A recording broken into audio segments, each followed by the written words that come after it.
Hey Ashley, all right, so here is your past life spread. So what we're going to do is we're going to look at where you were, what you did with the majority of your time, an important day with relationships and feelings involved, another important day, relationships, feelings, the death over here, and the lesson learned. And we'll get hints of time throughout, all right? So all I'm going to do is relay to you the images and impressions that are coming through, and your job is going to be to try to make connections where you can based off of what comes through here and your current life. And I'll try to help however I can. So keep in mind there are a couple of ways to make connections, direct and opposite, because our soul likes to experience different things. You may connect in a way where it is opposite, such as if someone dies in a past life of drowning, they may come back and be deathly afraid of water or swimming, right? Direct connection is when you can directly connect with or resonate the things that come through here directly. Keep in mind that as far as connecting or resonating, do the best you can, but don't force it. So anything that you might not connect with, you just tuck in the back of your mind for a later time, because oftentimes things might come up, click, or connect in the days, weeks, months, year later kind of thing. And ignore background sounds. There's a dog in the background. So you might want to grab a notebook and pen. A lot of stuff tends to come through here, and we're going to go ahead and begin.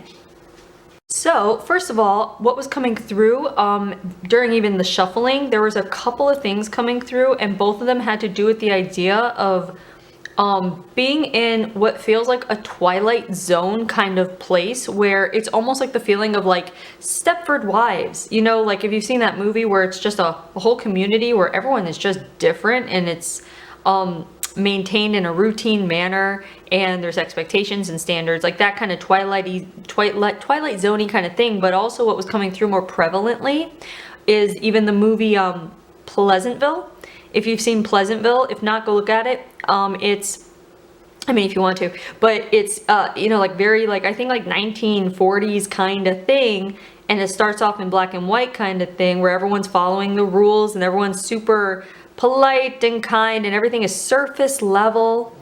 And it's this visual that I'm getting of like you're at you in Pleasantville, like the black and white, and you're like skipping town, like you're running out of that. So already how you might be connecting, because this aspect here feels like we're looking at a feminine female aspect, and it feels like it's linked to that feeling of escapism. And this can be in a few ways, like if you find that you have had to run away from home, if you've had to, you know, like in a literal manner or metaphorical, like just like separate yourself from what you've always known kind of deal. Or we're looking at escapism in the way of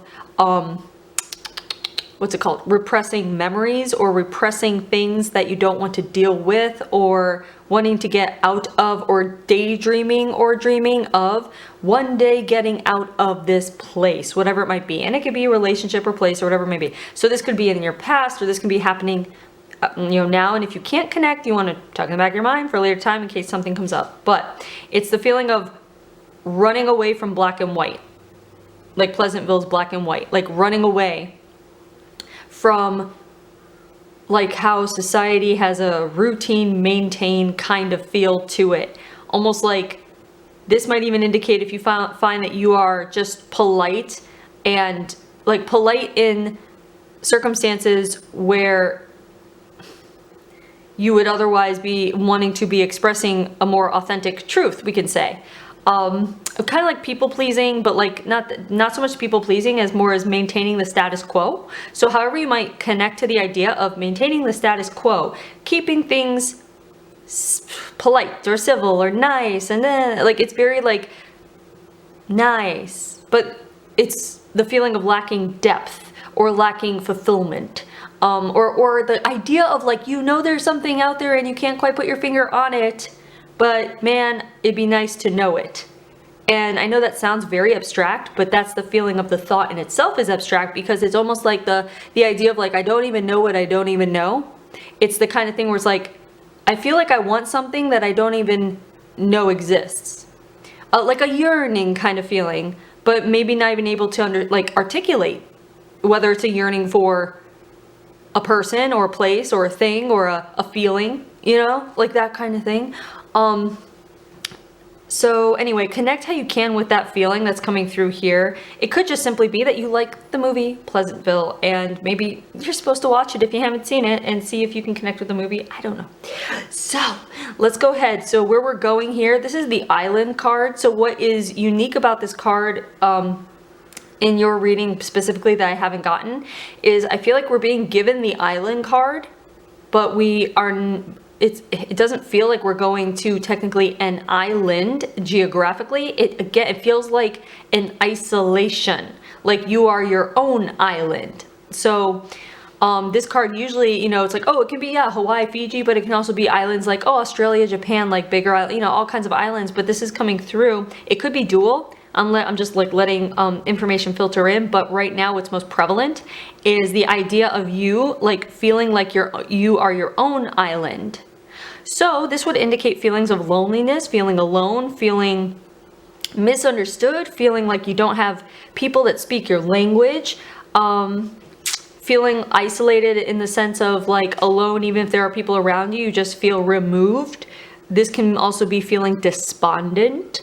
So this could even indicate that you're going through a grieving process, because all those feelings are part of a grieving process. And if that's the case by any way, if you're going through a grieving process now or later, or still working on a grieving process from the past, whatever it may be, to allow yourself to feel those feelings and understand that it is human and natural and okay, but it's not your job to make other people feel comfortable while you're grieving.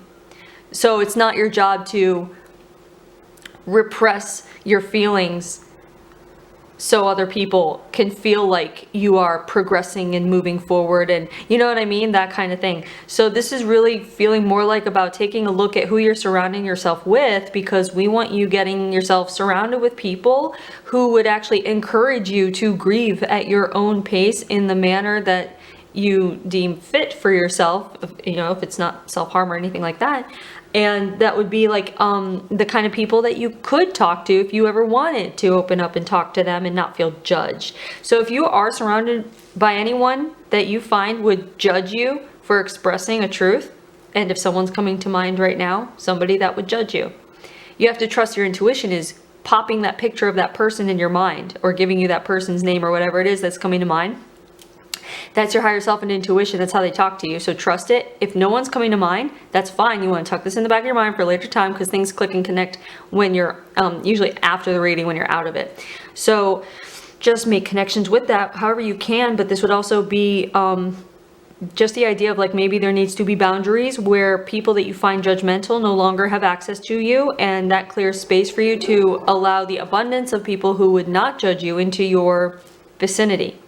And that would be a step towards growth, when you're able to say no to people that make you feel, I want to say, wrong for feeling a certain feeling, and yes to people who are like, you're human and feel what you feel, and it's okay, you're here to feel, that's why we have emotions, that kind of thing. So I also want to say the idea of like, do you find yourself reserved when it comes to expressing your emotions?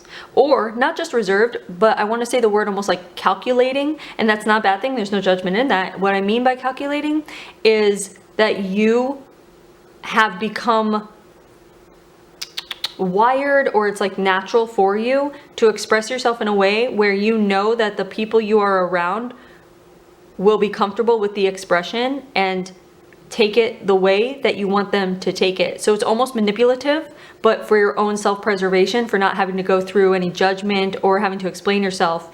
If you were to express yourself, let's say, in a way that would be more authentic to how you would like to.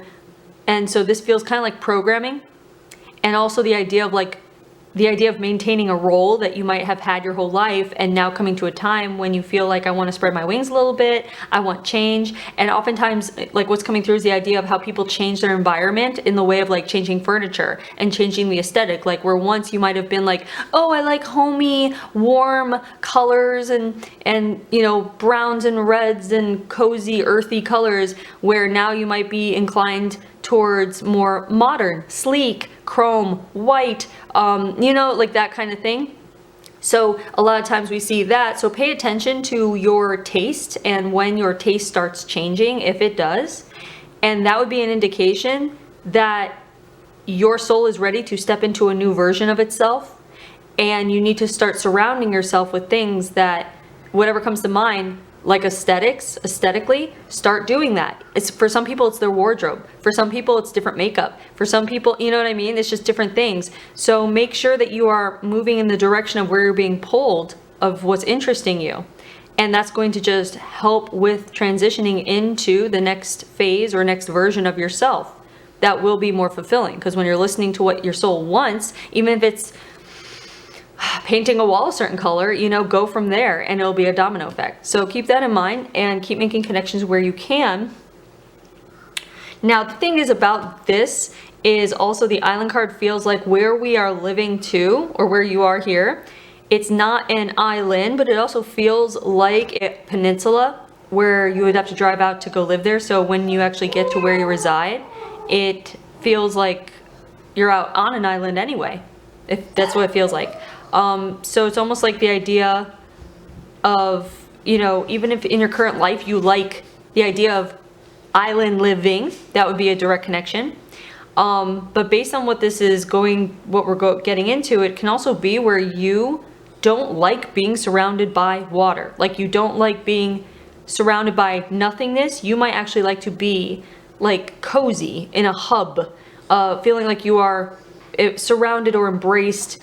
And this can be not just like where you live, but like like what is comfortable for you in a position kind of thing. Like you might be someone that likes clutter in your home because it feels embracing, like there are things around you. I know that sounds kind of weird and random, but that's the kind of connection you can make.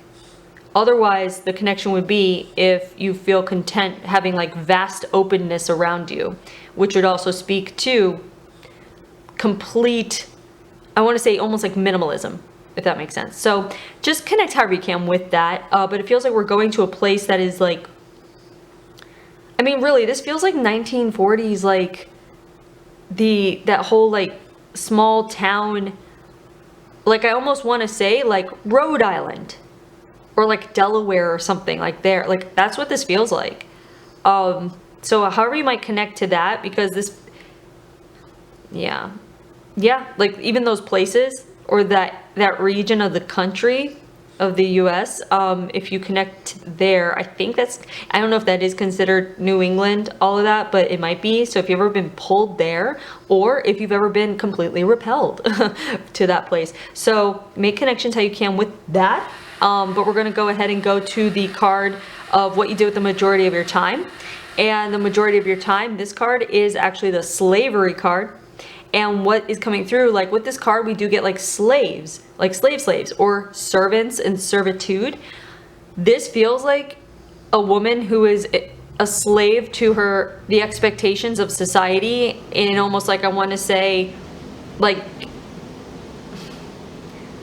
honestly, it's like we're looking at like a homecoming queen marries the football player and has a kid very young, they get married and they have a kid, like that thing, which how you might connect would be direct if that was how you were raised, was the very traditional roles where specifically like you're a girl, go do girl sports. If you're a boy, go do boy sports. And the head cheerleader marries the football player, and it's like that thing. So if that is the kind of growing, the childhood or upbringing that you had, this would be a direct connection.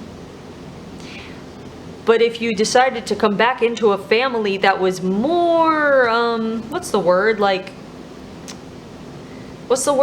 reserved, or like less black and white, I guess. I keep saying black and white. Yeah, if you decide to come, the opposite would be that kind of connection. If you came into a family that was like, do what you want, and women can be president, and like that kind of thing.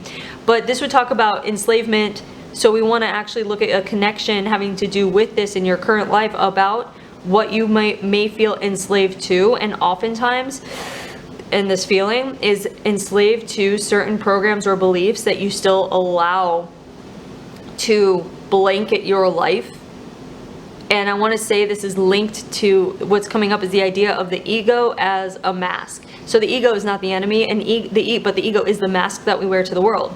because it protects us. It's our personality, and it makes it so we can move through the world and feel emotionally protected in a sense, but that also tends to cut us off from our authentic expression as well. So this feels like we're looking at someone who is in tune with the ego very much, and also this person also like was taught to prize it, because here it's like image is everything. So however you connect with that whole image is everything. Again, you could have been born to a family where the image is very important. Specifically, like if you're a girl, look feminine. If you're a guy, look masculine, or behave this way, or have these dreams, and we expect this. That would be a direct connection to this. The opposite, again, would be completely opposite, where you are just like, you were taught to be fiercely independent and do your own thing and get out and see the world and, you know, have whatever partner you want and live your life, that kind of thing. Now, here's the thing. If you directly connect with it, it could be that you're in a transition period right now or coming up where your beliefs, some of your beliefs may be disrupted, and it's going to be all about how you perceive it. So you can be in the flow of basically what this feels like is, if not now, then you will be presented with evidence that disrupts a belief system that you have in place. And you can perceive it in a way where you go with the flow of it by accepting the evidence. And by accepting the evidence, there's a feeling of taking your power back and being powerful as you move forward, versus resisting and fighting the evidence, which will make you feel very confused, and it'll take the process of empowerment will take longer. I don't know if you can connect with this right now, or maybe it's something that has happened in your past, but if not now, it could be coming up. And I'm saying this in a way where it's not something to fear, it's something to be aware of, because you signed up for it. And that's a good thing. So now there's like a kind of like a leg up, like you'd be like, when it happens, you will know exactly what is happening, and you'll be like, okay, I'm being presented with this evidence.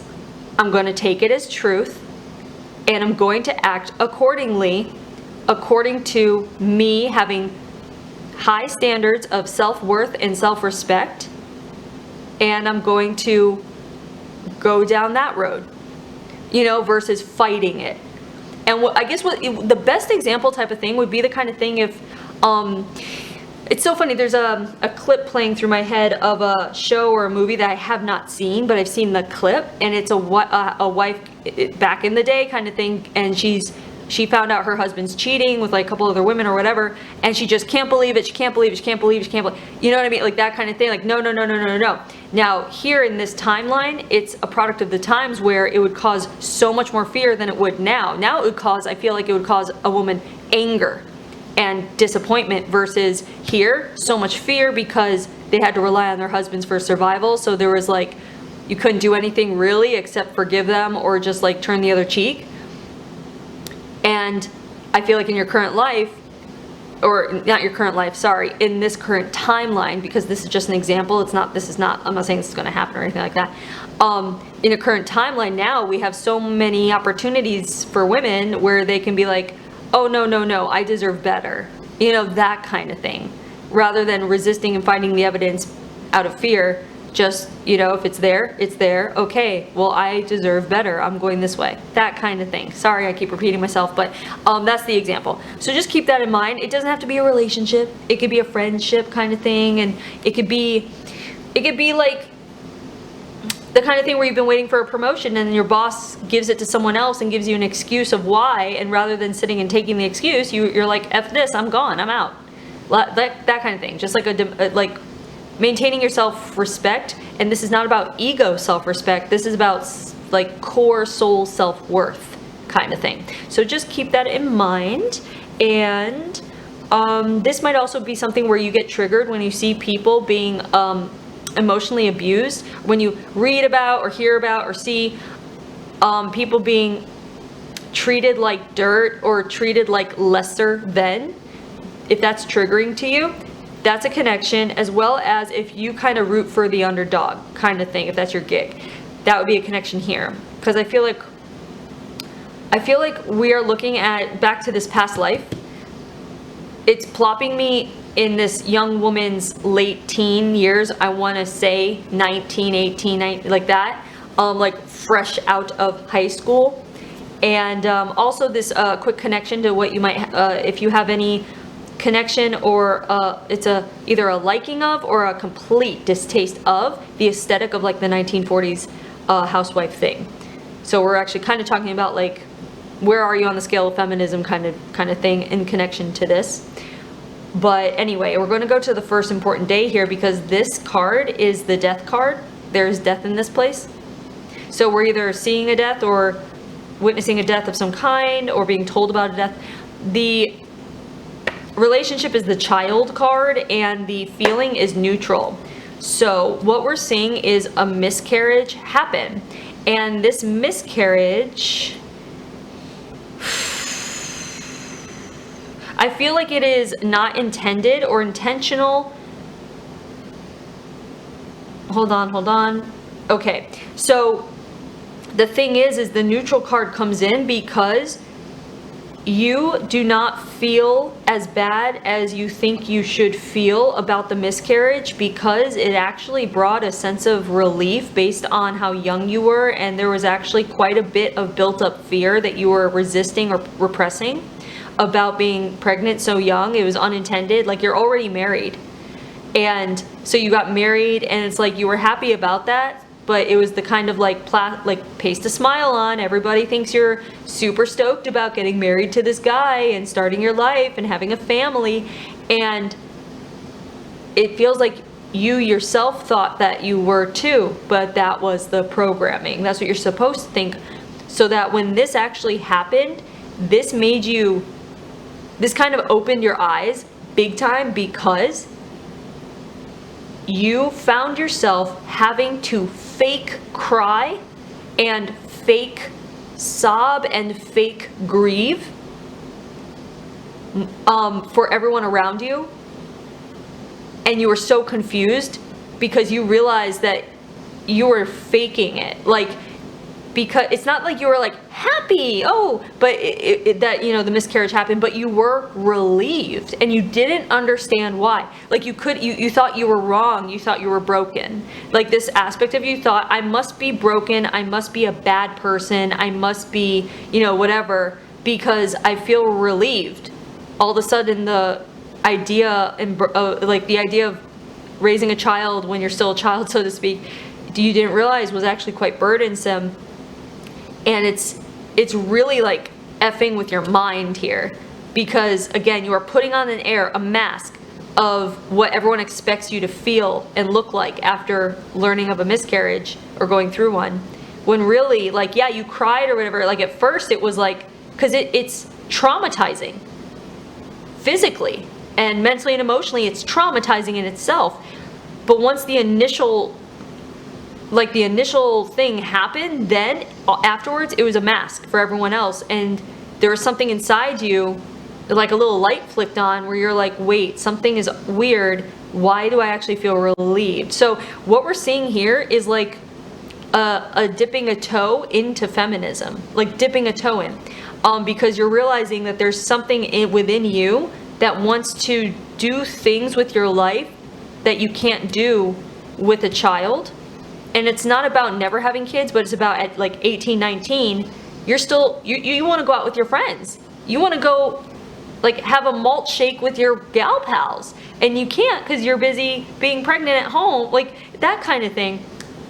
And it also feels like your husband joined the military or something, where he's a mechanic. I almost want to say working on military vehicles or planes or vehicles, whatever it is, but he's a mechanic working with the military kind of thing. So you, in your current life, if you have any connection with the military, you might find a lot of people, when they see this kind of thing, they find themselves born into another military family, or they find themselves with a military partner, that kind of thing, or joining the military yourself, if you've ever considered that. But really, this is about your husband, not you. So this can also mean that you might admire partners who are very handy and can fix things, because there's something that this partner brought to the table that was relief. So we're looking at a day or a period here where you are contemplating the things that bring you relief in your life. And it's two very different things. Here, it's when someone's giving to you. There's relief that, oh, my partner can fix anything and I'm safe.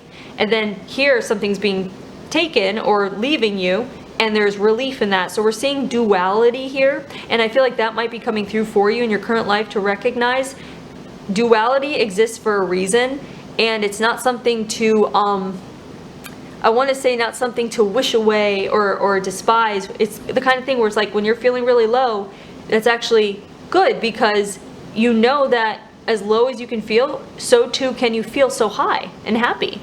So it's just, there's something like where I want to say, look at the silver lining of some things, because it's the kind of thing where it's like beautiful, but in a dark way, you know?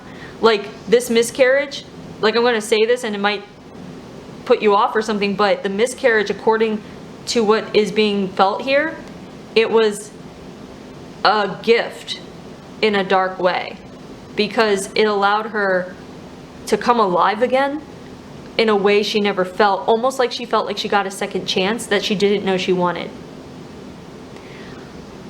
So this, how you might connect, by the way, I hope you're making some connections already, but this might relate to how you feel about having children.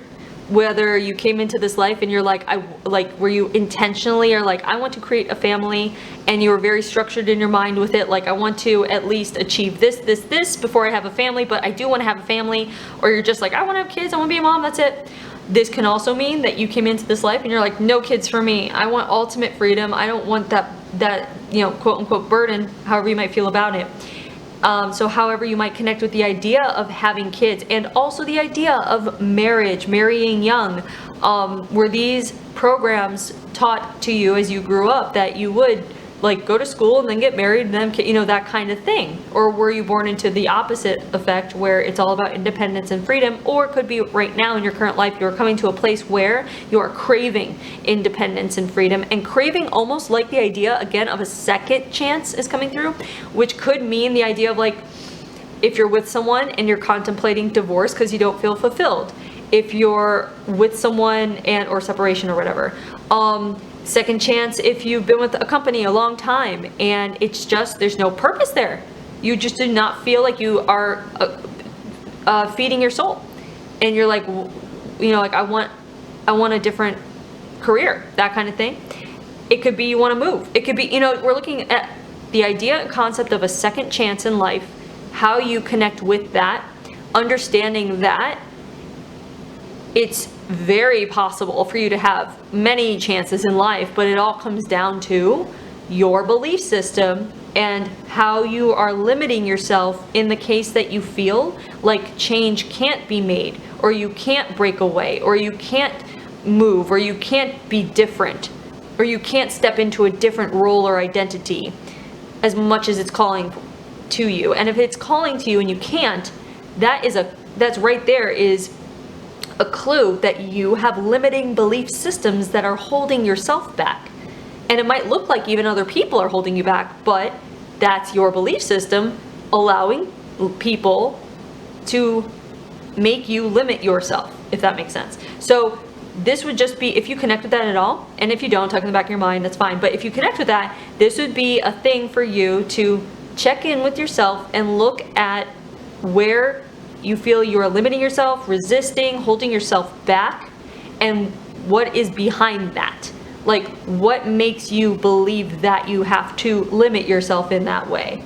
Is it because people might judge you for something? Is it because you're afraid it'll look a certain way? Is it because you'd have to give up a certain status symbol? Is it, you know, like that kind of thing that you can alter and change and shift out of in order to feel happier and more fulfilled?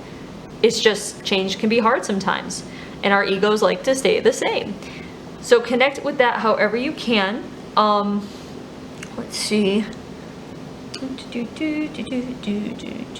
Oh, and then last thing here is like, allow yourself to feel how you feel about whatever it is. Like, if someone dies and you go to the funeral, everyone's crying, you don't have to cry. If you don't want to cry, you don't have to cry. Like, grieve in your own way. Or You know, if you're like super happy about something, you don't have to shout from the rooftops. You can be someone that has a quiet happiness about them. So it's about like feeling what you feel, allowing yourself to feel what you feel, and expressing what you feel in your own manner, in your own way. And when you start to do that, you're gonna see the people in your life who have your back. And you're also gonna see the ones who are toxic, you know? Because the toxic ones are gonna wanna make you behave a certain way that makes them comfortable. So just keep that in mind when it comes to who you're surrounding yourself with, all right? But we're gonna go ahead and move to the next important day. So here we have the Wowzer card, and this is I feel like this just came up in another reading. This is a aha moment. It's a leveling up emotionally, mentally, physically, spiritually. We're looking at like, it could be a surreal moment, just something that cracks you open in some way. Now this card here is the soulmate card. It can be romantic, but it's not always romantic, and nor is it just one soulmate. We have many soulmates with many soul contracts. So just something to, you know, food for thought in case you thought otherwise. But these are people that aren't necessarily also our best friends. Our soulmates can also end up being frenemies or enemies because we learn lessons from them, and that is a soulmate. People we have made a contract with to come into and learn lessons from, whether it's good or bad, whatever good or bad means to you. The feeling here is, oh, the horror. So this is what we're looking at here. We are looking at you falling madly, deeply, head over heels, uncontrollably in love with someone who feels the same way about you. Like, that's it. That's all this is. You're experiencing here the deepest, most complex, bursty, outy kind of love you've ever felt. And it's almost immediate, like when your eyes meet and you're married. And it's the 1940s or something. You know what I mean? Like, so this day changes you. Like this F's with your mind so much. It doesn't end well, because this is where you draw the line, because when it came to the miscarriage, you had no control over it. You didn't make it happen. When it comes to this, you would have to actually be proactive in having a relationship with someone, with this person. And they were willing, like, to do that. Whether they were married or not, they wanted it. Like, and they wanted it for good. Not just an affair, not just a passing phase, not just lust. This was a possible different second chance life. But you would have had to have been proactive. And you couldn't do it. Again, this was done for you in a sense. You signed up for it. You're part of the contract of the miscarriage, but it was done naturally. It was an organic, natural miscarriage. This, you could not gather the strength to bring dishonor upon your name or your husband's name or your family. You couldn't do it. And you had to turn your back on this, but doing that completely altered your entire core. Like this was an opportunity. This was an opportunity presented because it was a contract to be taken either way. So here's the gig.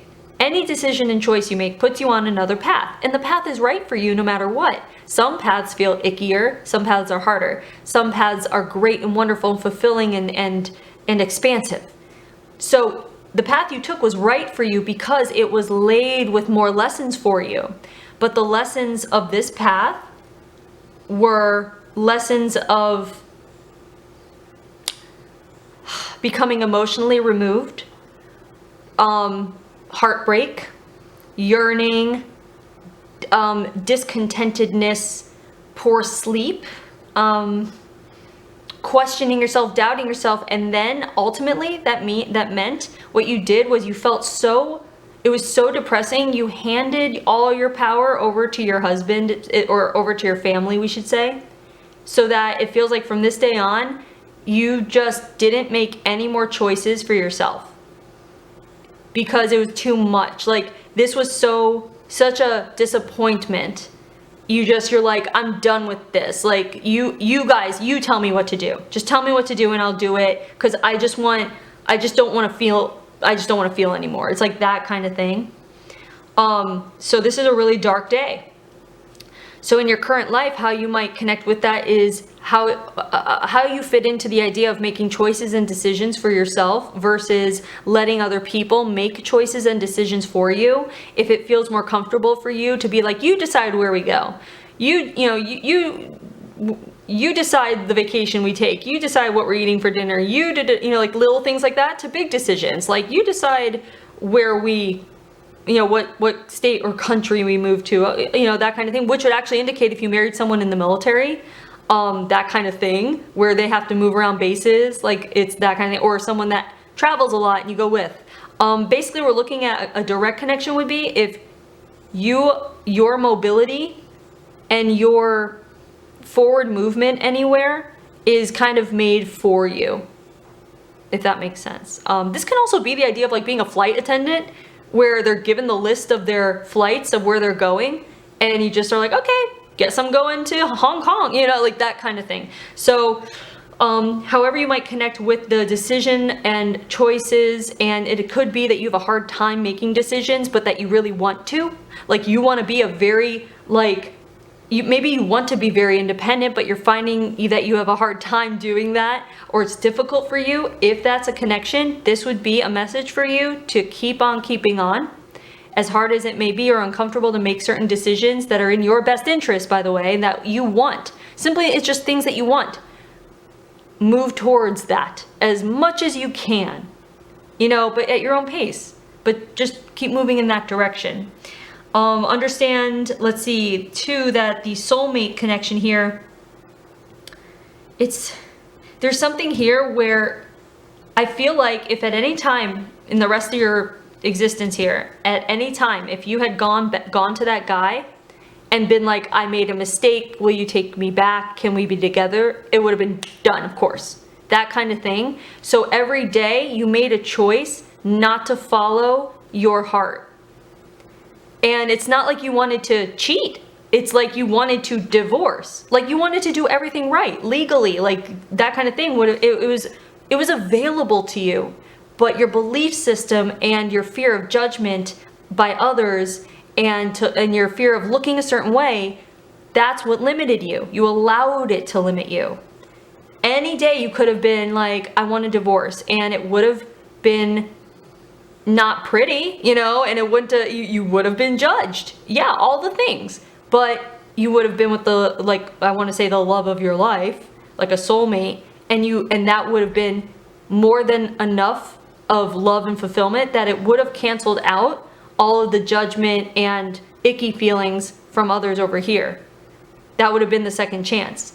So, and that's why the horror card is here, is because every day we have choices to become the most fulfilled versions of ourselves. And every day we either resist those choices or we make them, right? So it's about you connecting in a way of looking at your life and seeing what choices and decisions do you continue to make every day that maybe make you feel unfulfilled, or make you feel like you're betraying your truth.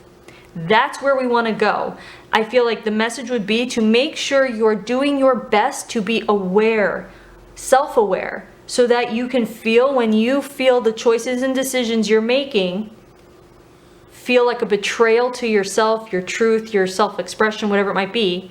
And when you feel that and you're aware of that, to take steps towards changing by making different decisions, or having different behavior, or reacting in a different way than before, that maintain a status quo that you feel is betraying you. Like, for example, if someone hurts your feelings and it's like the same kind of joke every time you see them, Uncle Jimmy, oh, you're so funny, that kind of thing. Well, that's betraying yourself if the joke really hurts your feelings and you don't want to see him anymore. You don't want Uncle Jimmy making jokes or even be in his presence. Then it would be your time, in your own pace or whatever, to say, that's not funny. It hurts my feelings, and I'm not gonna be present here anymore. Like I'm withdrawing. your access is denied, apparently, however you say that. So just keep that in mind as far as when it comes to people or situations where you feel like you're betraying yourself. So connect however you can with that. Sorry, it's kind of dark, I know, but it's just like, it comes through for a reason. And when it gets dark like this, it means that you can handle it. It wouldn't come through if you couldn't handle it. So just keep that in mind too, which it might be coming through like that, where I'm saying that, because you might not recognize how strong you are of a person. And maybe it could be because you need to hear other people tell you you're strong, and you are strong, very strong. But you need to tell yourself that and recognize it, just in case you might connect with that, okay? Because I feel like I want to say you can handle a lot more than you think you can. But maybe you're already aware of that, you know? So keep making connections where you can here. I also would say that this is coming up as an echo for you in your current life. Just a reminder not to let things that feed your soul pass you by. Don't let choices that would feed your soul and feel so right pass you by this time around, just because of limiting belief systems, or just because you're afraid of looking a certain way. That's what how I want to end this area right here, okay? So just keep making connections where you can. And we're going to go to the death card. So what's coming to my mind, there was a book I read when I was very young, and it made an impact on me, and I believe it's called The Awakening by Kate Chopin. And at the end of that book, the woman walks into the sea, I think, and drowns herself. She commits suicide because she's so repressed. So I feel like we're seeing an echo of that here, where ultimately it feels like you kind of end your own life. So how you might connect with this is directly, if you feel repressed in your life, or you feel like you've gotten to such lows in your life where you feel like, I don't want to be here anymore. And that's an echo of this, where she made choices and decisions based on how it would look versus how it would feel. And let's say you have had thoughts like that, or you do, that would be a cue for you to pay attention and be like, where in my life am I making choices and decisions that are ultimately betraying myself so that I maintain a status quo, or I look this way, versus feeling fulfilled and happy. So just keep that in mind. And, you know, also any thoughts like that, go see a professional, go get help kind of thing. That kind of thing. But this can also be, because it's a drowning kind of feel, that you don't like water. It could be like you don't like even drinking water kind of thing, or you don't like immersing your whole body in water, or going under water. Fearful of water, fearful of drowning, even if you had no instances why you should have fear, kind of thing. Yeah. Did we use that as the example when I first started? I think so. It's kind of interesting. But yeah, so make connections how you can when it comes to water. On the other hand, the opposite connection would be if you came back in this life and you love swimming, and water's your best friend, and that would just be your soul making friends with water again after allowing it to overcome you. But yes, so what we're looking at here is basically a life of self-destructive decisions, but based on being a product of the times, where you were, how you lived, the kind of lifestyle, you know what I mean? So now in your current life, this timeline is much more freeing and more allowing for independence for women and people in general. So yeah, just keep making connections where you can with that. And we're going to go to the lesson card. So here, this is the knowledge, strategy, mind kind of card. And this is very left brain and logical. And so this whole life is about logic. This is about what will look good. How will it be perceived? What am I doing right? What am I doing wrong? What can I do in order to look the perfect part, the perfect wife, the perfect mother, the perfect, even the perfect victim or martyr because of this, you know what I mean? So again, there's no judgment in any of this. We go through these things to experience them. So I don't want you judging yourself or feeling poorly about this is good. This is really good because you learn so much from it. And it could be useful and helpful in your current life. But this is coming up to show you what this was like, so that in your current life, maybe we go ahead and we click into that right brain where it's about creativity and expression and, you know, more like, I want to say, curiosity and heart-based decisions. So your job in this life feels like it's to get out of your head and into your heart and to follow that. And that's how I want to sum that up. But keep making connections where you can here. Just in case, you can also connect with you being, maybe you are very logical, and maybe you are very left brain, and maybe it's hard for you to tap into creativity or artistic endeavors kind of thing. And this would just be a reminder, if that's the case, that you are capable of that because of what we spoke about earlier about duality. So as logical as you feel and as tapped out creatively as you feel, that's how much abundance of creativity and heart-based thinking that you can be capable of if you just shift your focus and allow it and look at the belief systems that limit it and let go of them. You know what I mean? So anyway, just keep making connections where you can with this, okay? And anyway, there is your past life. I hope you enjoyed it despite it being kind of dark, and I hope you're able to make some connections, and thanks for letting me read you.